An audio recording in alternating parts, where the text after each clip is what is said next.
137 pengungsi Rohingya masih bertahan di halaman parkir Gedung Serbaguna Banda Aceh. Menurut rencana, mereka akan dipindah ke dua wilayah di Kabupaten Gayo Lues dan Aceh Tamiang.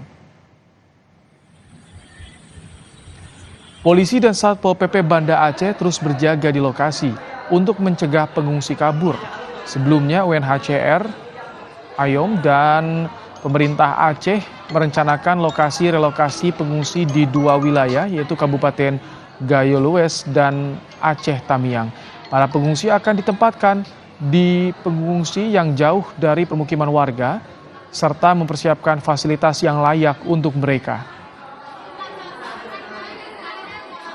Kita mungkin akan lebih memprioritaskan dulu yang belum ada tempat penampungan seperti di Sabang yang di Aceh Besar sekarang, kemudian ada di PD yang di dua lokasi.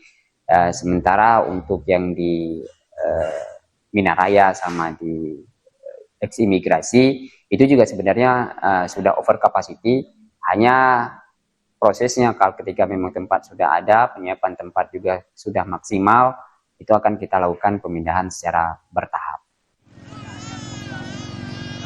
Pemerintah memutuskan untuk menampung sementara pengungsi etnis Rohingya selama sepekan dengan alasan kemanusiaan. Pemerintah melalui Kementerian Luar Negeri mendesak negara-negara dalam konvensi tentang pengungsi dan komunitas internasional menunjukkan tanggung jawab pada masalah pengungsi Rohingya.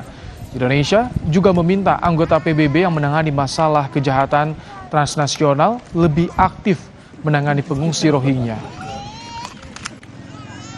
Kewajiban itu bukan hanya kepada negara transit. Indonesia dalam hal ini adalah negara transit, bukan negara tujuan, tapi juga berlaku kepada negara asal dan juga negara tujuan.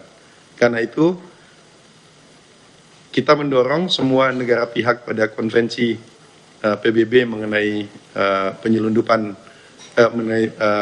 mengenai kejahatan lintas batas, untuk ikut menangani situasi ini dari perspektif untuk mencegah terjadinya pidana yang sekarang ini terjadi.